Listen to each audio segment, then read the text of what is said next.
They say revenge is a dish best served cold. But that night, sitting at my daughter-in-law's dining table with a bowl of dog food in front of me while everyone laughed, I knew mine would be served at exactly 9 a.m. the next morning in a boardroom on the 42nd floor. My name is Catherine Pierce, and I'm 71 years old. For the past 19 years, I have served on the board of directors at Hartwell & Associates, one of the largest marketing firms in Seattle. But that evening, as I sat there listening to champagne glasses clink and watching smug smiles spread across the faces of people I'd welcomed into my family, no one at that table knew who I really was. And I intended to keep it that way for exactly 18 more hours. Let me take you back 6 months before that dinner party. Because this story doesn't start with dog food. It starts with my son, Marcus, falling in love. I raised Marcus by myself after my husband died when our boy was only 7. I worked 2 jobs, secretary by day, bookkeeper by night, putting myself through night school to finish my business degree. It took me 8 years, but I did it. By the time Marcus graduated high school, I'd clawed my way into middle management. By the time he finished college, I was director of operations. And by the time he brought Vanessa home to meet me, I was sitting on the board of the very company where she'd just been hired as a senior account executive. But I never told Marcus about the board position. You see, I'd learned early in my career that being a woman in corporate leadership meant facing a very specific kind of prejudice. People made assumptions. They treated you differently. And after years of working twice as hard to earn half the respect, I developed a habit of separating my professional life from my personal one. At work, I was Catherine Pierce, board director. At home, I was just mom. I kept my maiden name professionally. I never talked about board meetings at family dinners. It wasn't a secret exactly. It just never came up. When Marcus first brought Vanessa home that spring afternoon, I wanted to like her. I really did. She was beautiful, confident, well-educated. She had a great job at Hartwell. She made my son happy. What more could a mother want? But there was something in her eyes when she looked around my modest 2-bedroom apartment, a flicker of judgment that disappeared so quickly, I thought I'd imagined it. "So, Mrs. Pierce," she said, settling onto my floral couch with a smile that didn't quite reach her eyes. "Marcus tells me you work in admin." "I work at an investment firm," I replied carefully. "I've been there for 23 years. "How nice," she said, the same way you might say how nice about someone's stamp collection. It must be comfortable having that kind of stability. Comfortable. Stable. She made my decades of work sound like I'd been sitting behind a desk filing papers while the real business happened around me. Marcus was oblivious, beaming at both of us like we were already best friends. And maybe I was being oversensitive. Maybe I was reading too much into one word. So I smiled and served the pot roast I'd made. And I listened to Vanessa talk about her exciting new position at Hartwell, the major clients she was going to land, the corner office she'd have within 5 years. She never once asked me about my job. They got engaged 4 months later. Marcus was over the moon, and I was happy for him. I truly was. My concerns about Vanessa seemed petty in the face of his joy. Maybe I'd misjudged her. Maybe that first impression had been colored by my own insecurities. Then the wedding planning began. "We're thinking something intimate," Marcus told me over dinner one evening. "Maybe 60 people, garden ceremony, nice but not too expensive." 2 weeks later, Vanessa had transformed it into a 200-person extravaganza with a venue that cost more than I'd spent on my first car. "We'll need help with costs," Marcus said quietly, not quite meeting my eyes. "Vanessa's parents are contributing $15,000, and we were hoping you might be able to—" "Of course," I said, even though $15,000 would drain most of my savings. "Whatever you need." Because that's what mothers do. We sacrifice, we give. We want our children to be happy, even when it costs us everything. Vanessa never said thank you. She simply sent me a text with the caterer's payment information and a note that read, "Transfer by Friday, please. They won't hold the date otherwise." The wedding was beautiful. I won't take that away from her. She looked stunning in a dress that cost more than I made in 3 months. The flowers were perfect. The food was exquisite. And when Marcus looked at her during their vows, I saw real love in his eyes. I sat in the 3rd row, not the front, because Vanessa's family filled those seats. And I cried. Happy tears, I told myself. These were happy tears. But in the receiving line, when I hugged my new daughter-in-law, she whispered in my ear, "I hope this wasn't too much of a financial strain. I know you're on a fixed income. I wasn't on a fixed income. I made $180,000 a year, plus board stipends. But I smiled and told her not to worry because I still believed that time would smooth out these rough edges. That once we became a real family, things would be different. I was wrong. The problems started small. Missed phone calls, canceled dinners. Marcus stopped coming by my apartment on Sunday afternoons, our tradition since he was 12 years old. Vanessa's parents invited us to their country club, he'd say. Or, Vanessa planned a couple's spa day. Or, Vanessa thinks we should focus on building our own family traditions. Vanessa, Vanessa, Vanessa. I tried to be understanding. Newlyweds needed space. They needed to build their own life together. But months passed and the distance grew. My weekly calls with Marcus became bi-weekly, then monthly. When I did see him, Vanessa was always there, steering conversations, answering questions he directed at me, checking her phone with barely concealed impatience. At Christmas, they went to Aspen with her family. I spent the holiday alone with leftover turkey and a Hallmark movie marathon. "I'm sorry, Mom," Marcus said when he called on December 26th. Her parents booked the trip months ago. It was too late to change plans. No one had mentioned it to me months ago. No one had thought to include me in any plans at all. Valentine's Day, Easter, 4th of July, each holiday came and went without an invitation. When I asked Marcus about getting together, there was always an excuse. They were busy. They had plans. Maybe next time. Maybe next time became the refrain of our relationship. Then came my 70th birthday. I didn't expect a party. I knew they were busy with their lives, but I thought surely my son would at least take me to dinner, call me, send a card. The day came and went. No call, no card, nothing. At 11:47 p.m., my phone buzzed with a text from Marcus. "Sorry, Mom, crazy day. Happy birthday. Love you." I stared at that message for 20 minutes. Crazy day. Like my birthday was something that had slipped his mind until he was getting ready for bed. Like the woman who'd raised him alone, who'd sacrificed everything to give him a good life. Wasn't worth clearing an hour in his schedule. I didn't respond. I turned off my phone and went to bed, and I cried harder than I had since the day my husband died. 3 months after my forgotten birthday, I ran into Vanessa's mother, Patricia, at the grocery store. She didn't recognize me. I was reaching for a box of cereal when I heard her voice behind me talking to someone on her phone. "Absolutely exhausting," she was saying. Vanessa's been complaining about Marcus's mother for months now.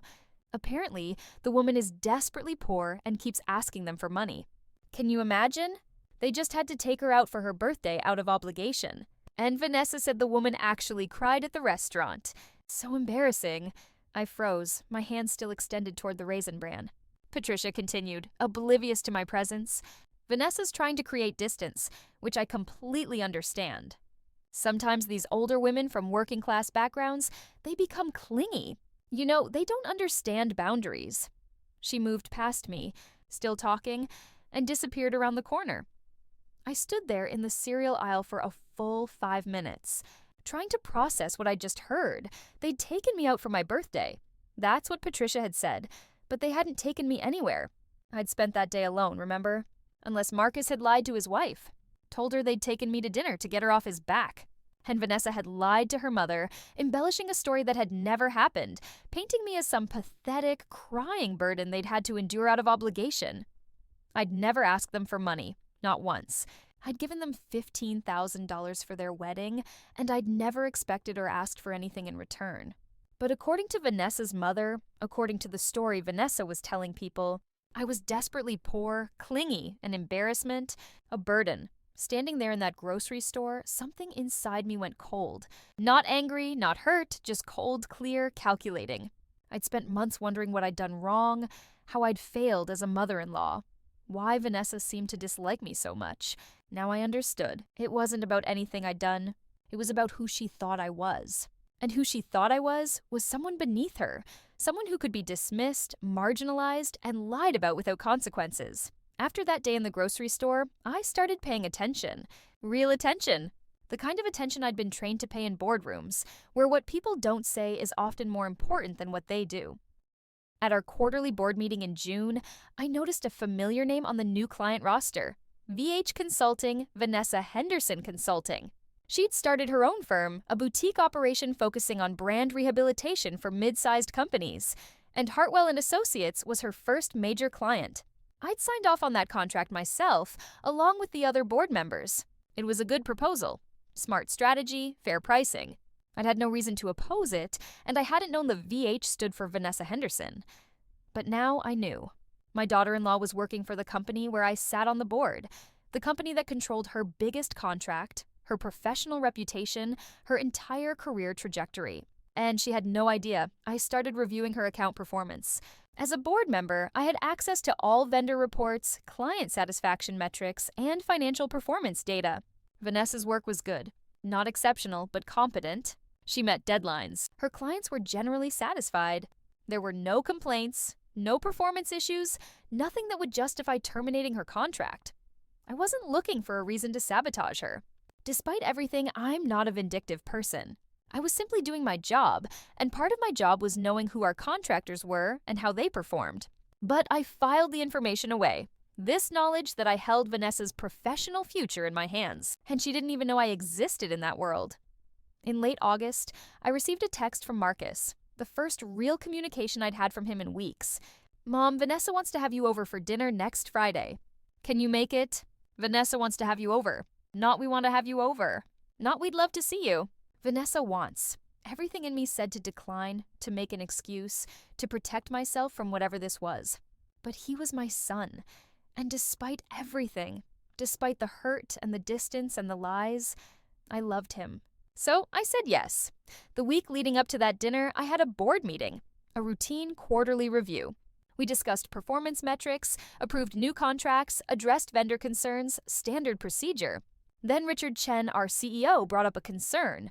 "We've had some internal complaints about VH Consulting," he said, pulling up a file on the conference room screen. Nothing that rises to the level of termination. But some communication issues, missed meetings, failure to return calls promptly, a certain condescension in her interactions with our staff. I looked at the performance reports. They were all there. 3 separate complaints from Hartwell employees about Vanessa's attitude. One from an assistant she'd apparently snapped at. Another from a junior executive she'd talked down to in a meeting.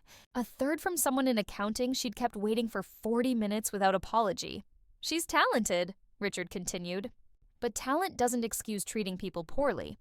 If this pattern continues, we'll need to have a formal conversation with her about expectations and professional conduct." The other board members nodded and reviewed the documentation. "Let's give her one more quarter," Richard finally decided. "But I'll be monitoring this closely. VH Consulting is up for contract renewal in December. If these issues persist, we'll need to seriously consider whether this partnership is serving the company's best interests." "Agreed," I said, along with the other board members. That was Thursday. Dinner at Vanessa's was Friday. I arrived at their townhouse at 7 sharp, carrying a bottle of wine and a homemade apple pie, Marcus's favorite since he was 10 years old. Vanessa answered the door in a designer dress that probably cost more than my monthly rent. Her smile was bright and cold, like winter sunshine. "Catherine, so glad you could make it. Come in. Come in." The townhouse was stunning. Hardwood floors, vaulted ceilings, modern furniture that looked like it belonged in a magazine. Everything was white and chrome and perfect.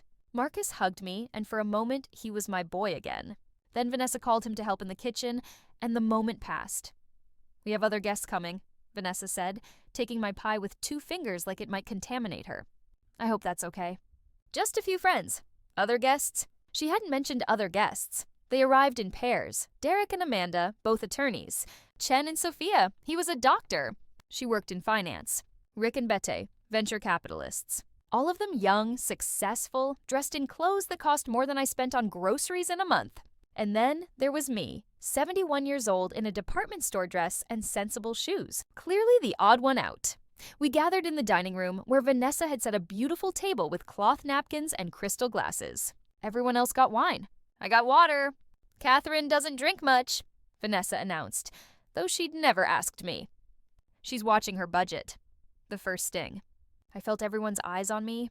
I saw the sympathetic looks, the understanding nods. Poor Catherine counting her pennies. Dinner was served. Roasted chicken for everyone else. And for me, a dog bowl placed directly on my plate. An actual stainless steel dog bowl filled with what looked like wet dog food. The table went silent. I stared at the bowl, my mind blank with shock. Then Vanessa laughed. A high, bright sound like breaking glass. "Oh, come on, Catherine. It's just a joke." You're always complaining about the expensive restaurants we never take you to. I figured I'd save some money. Dog food is cheap, right? And honestly, she looked around the table, playing to her audience. It's all you deserve. The silence broke. Derek laughed first, then Amanda, then the others joined in. Nervous laughter at first, then louder, more confident, as if Vanessa's approval made cruelty acceptable. Marcus wasn't laughing. He'd gone pale, looking between his wife and me like he couldn't quite process what was happening. "Vanessa," he said quietly. "That's not— No, Marcus, don't be so serious. Your mother knows I'm kidding." "Right, Catherine. We can take a joke, can't we?" "Not like we've got anything else going for us." She was smiling. They were all smiling, waiting for me to smile too. To play along, to accept this humiliation as the price of admission to their table. I looked at that dog bowl, at the faces around the table, at my son who should have stood up for me but sat there silent, torn between his wife and his mother. And I made a decision. I smiled. "You're right, Vanessa," I said pleasantly. "I should learn to take a joke." I picked up my fork and took a bite of the chicken from someone else's plate. This is delicious. Would anyone like some of my pie for dessert? I made it from scratch. The tension eased slightly. Vanessa looked triumphant. She'd won. She'd put me in my place, and I'd accepted it with a smile. Conversation resumed. They talked about their vacations, their investments, their plans. I listened quietly, eating small bites of whatever people passed me, the dog bowl sitting on my plate like a monument to my humiliation. My phone buzzed. I glanced at it casually. An email from Richard Chen, sent to all board members. "Emergency board meeting tomorrow, 9:00 a.m. VH Consulting Contract Review. Attendance mandatory." I looked at the timestamp. He'd sent it 10 minutes ago. Around the table, the conversation had turned to business. "How about you, Vanessa?" Amanda asked. "How's the consulting business?" Vanessa's face lit up. This was her moment, her chance to shine in front of her friends. "Incredible," she said.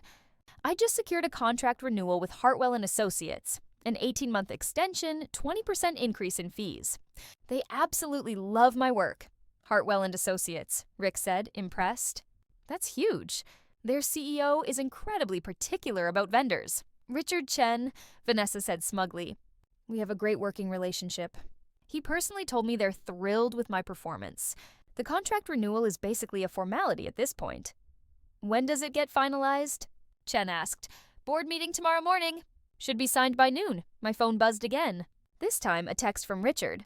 "Catherine, need your input on VH Consulting situation. Several new complaints came in this week. Board may vote to terminate. Your thoughts?" I typed back. "We'll review everything tonight and share thoughts at meeting." Then I set my phone face down on the table and smiled at Vanessa. "That's wonderful news," I said. "Board meetings can be so unpredictable, though. You never know what might come up." She waved a dismissive hand. "Oh, this is just a formality. Trust me, the board loves me. Richard practically begged me to extend my contract." "And the board members?" I asked innocently. "Do you know any of them?" "I don't need to know them personally. My work speaks for itself. Besides, board members at that level, they're usually just figureheads. They rubber stamp what the CEO recommends." I took another sip of water, saying nothing. The evening dragged on. More wine was poured, more laughter at my expense. Vanessa told a story about Marcus's clingy mother who couldn't understand that young couples needed space. Everyone nodded sympathetically. At 10 Gardu, Vanessa's phone rang. She glanced at it and frowned. "Sorry, everyone. I need to take this. It's someone from Hartwell." She stepped out of the room. We could hear her voice through the wall, bright and professional. "This is Vanessa." "Yes, tomorrow morning?" But I thought, "I see. No, of course. What time?" 9 Sartua? "Yes, I'll be there." When she came back, her smile was slightly strained. "Everything okay?" Amanda asked. "Fine. They just want me at the board meeting tomorrow." Apparently, they like to have key contractors present when their contracts are being discussed. It's a good sign. Or a bad one, Derek joked. "They only bring you in if there's a problem." "There's no problem," Vanessa snapped, then collected herself. "Sorry, long week. But no, everything's fine. Better than fine." She looked at me then, really looked at me. And for just a second, I saw uncertainty flicker across her face. Then it was gone, replaced by that familiar condescension. "Catherine, you must be exhausted. These late nights are probably hard at your age. Marcus can drive you home." "Actually?" I said, standing and smoothing my department store dress. I should get going. I have an early morning tomorrow. Important meeting. Really? Vanessa's tone suggested this was unlikely. What kind of meeting? I smiled, that same pleasant, neutral smile I'd been wearing all evening. Board meeting? I said. At Hartwell and Associates. The room went very, very quiet. Vanessa laughed uncertainly. What do you mean? I mean, I have a board meeting at Hartwell tomorrow morning, 9 sound sharp. I picked up my purse. Thank you for dinner, Vanessa. It's been illuminating. Her face had gone pale. You're on the board at Hartwell? For 19 years, I said. Didn't Marcus mention it? I turned to my son, who looked like he'd been hit by a truck. You never told me you were on the board, he whispered. You said you worked in admin. No, honey. You assumed I worked in admin. I said I worked at an investment firm, which I do. I'm on the board at Hartwell, but I also consult for several investment firms. I kept my maiden name professionally. Pierce, not Henderson. So, you wouldn't have made the connection. I looked at Vanessa. And I never mentioned it because, frankly, it never seemed relevant to our family dinners. Although, now I wish I had. Vanessa's phone rang again. She stared at it like it was a snake. That's probably Richard, I said. You should answer it. We have a lot to discuss tomorrow. Your contract renewal, those complaints about your conduct, with staff members, your overall fit with company culture, should be a very interesting meeting. Her hand shook as she raised the phone to her ear. Hello? Yes, Mr. Chen. Yes, I understand. 9. Yes, sir. She ended the call. Everyone was staring at her. He said the board wants to discuss my performance, she said faintly. He said there have been concerns. Have there? I asked, my voice still pleasant. Well, I'm sure we'll get it all sorted out tomorrow. The board is very thorough. We take vendor relationships seriously and professional conduct. I looked at the dog bowl still sitting on my plate. Professional conduct is extremely important to us. I walked to the door. Marcus followed me, his face anguished. Mom, I didn't know about the board, about any of this. If I'd known, if you'd known what? I asked gently. Would you have stopped her from putting dog food on my plate? Would you have called me on my birthday? Would you have included me in your life? He had no answer. I love you, Marcus, I said. I will always love you. But you let your wife treat me like garbage because you thought I was nobody, because you thought I had nothing, because you forgot that I raised you better than this. What are you going to do? He asked. At the meeting. I'm going to do my job, I said. I'm going to evaluate whether VH Consulting is a good fit for Hartwell and Associates. That's all. I left him standing in the doorway and drove home through the quiet streets of Seattle. At 8:30, the next morning, I walked into the Hartwell building wearing my best suit. Armani, tailored, the one I saved for important meetings. My hair was perfect. My heels clicked confidently across the marble lobby. The receptionist knew me by sight. Good morning, Ms. Pierce. They're waiting for you in the boardroom. I took the elevator to the 42nd floor. Through the glass walls, I could see Vanessa already there, sitting in one of the chairs along the side of the room, not at the board table. She was dressed impeccably, but her face was drawn and pale. Richard greeted me at the door. Catherine, thank you for coming early. The other board members arrived one by one, 7 of us total. We took our seats at the long table. Vanessa sat against the wall, looking smaller than I'd ever seen her. Richard called the meeting to order. We're here to discuss the VH Consulting contract. Vanessa Henderson's contract is up for renewal. She's done strong work in many areas, but we've had concerns about her professional conduct with our staff. Catherine, you wanted to ask some questions. I opened my folder. Inside were printouts of every complaint, every incident report, every piece of documentation related to Vanessa's behavior. Ms. Henderson, I said, my voice measured and professional. Can you explain the incident from June 14th, where you kept 3 junior staff members waiting for an hour and a half without explanation or apology? Vanessa's eyes were locked on mine. She looked like she was seeing me for the first time. There was a client emergency. I was handling... The records show no client calls or emails during that time, I said. You were having lunch. I may have lost track of time. And the incident where you told Rebecca Tran, one of our administrative assistants, to fetch coffee like a good girl? That was taken out of context. I was joking. Mrs. Tran filed a formal complaint, Martha Rodriguez interjected. She didn't find it funny. We went through every complaint, every incident, every example of Vanessa treating Hartwell employees like they were beneath her. And through it all, Vanessa kept looking at me, remembering I imagined the dog bowl, the laughter. It's all you deserve. Ms. Henderson, I said finally, you do excellent technical work. Your strategies are sound. Your execution is professional. Your clients are satisfied. But this company values respect. We value how people treat each other, regardless of position or status. And the pattern we're seeing suggests you view some people as more worthy of respect than others. That's not true, she said, but her voice was weak. Then help me understand, I said quietly. Help me understand why you'd call someone clingy and desperate when they haven't asked you for anything. Why you'd spread lies about someone being poor when they gave you $15,000 for your wedding. Why you'd serve someone dog food at a dinner party and tell them it's all they deserve. The room went completely silent. The other board members were staring at me. You're talking about yourself? David Kim said slowly. She did that to you last night? I confirmed.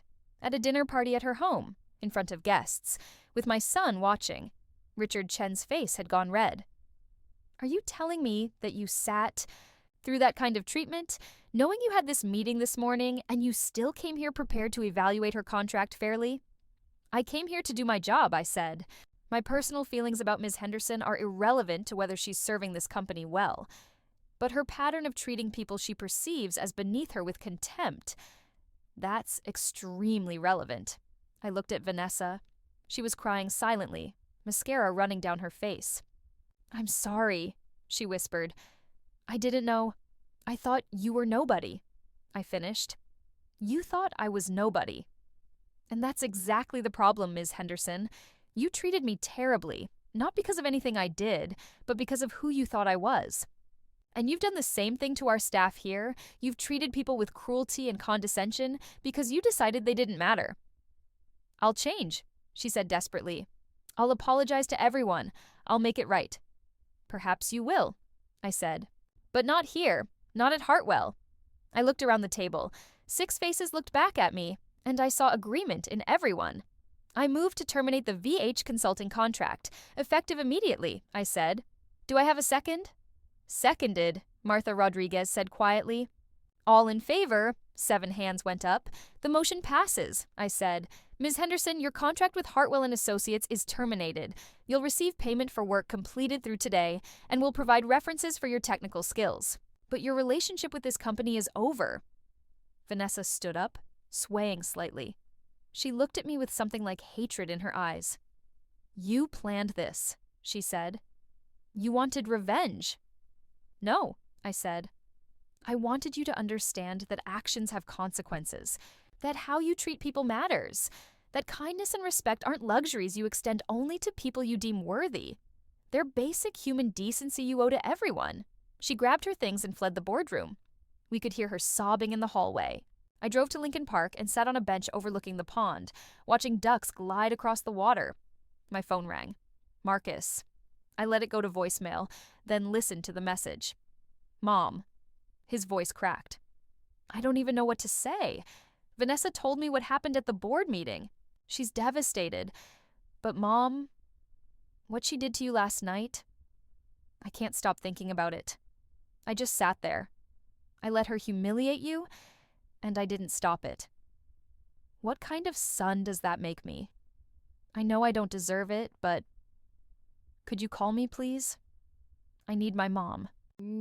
I sat there for a long time, phone in my hand, watching the ducks. Then I called him back. Mom? He answered on the first ring. I'm here, baby. I'm so sorry for everything. For forgetting your birthday, for the distance, for letting Vanessa treat you like that, for not standing up for you when it mattered. We talked for an hour.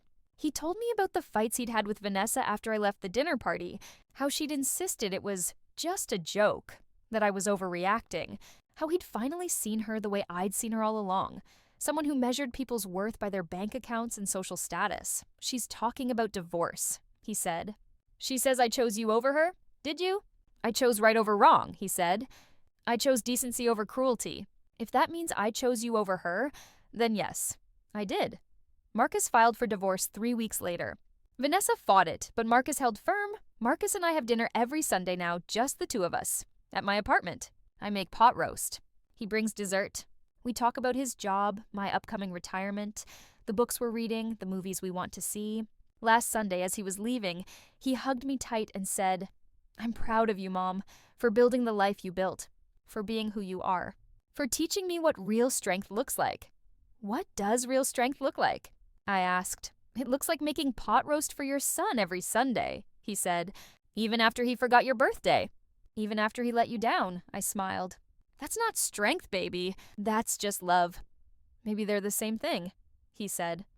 I sit here now in my modest apartment with my floral couch and my department store dresses, and I think about that night, the dog bowl on my plate, the laughter, the humiliation, and I think about the choice I made. Not revenge, exactly. Though I won't pretend there wasn't satisfaction in watching Vanessa realize who I really was. But more than that, accountability. The choice to stand up and say, "This is not okay. You don't get to treat people this way. Actions have consequences."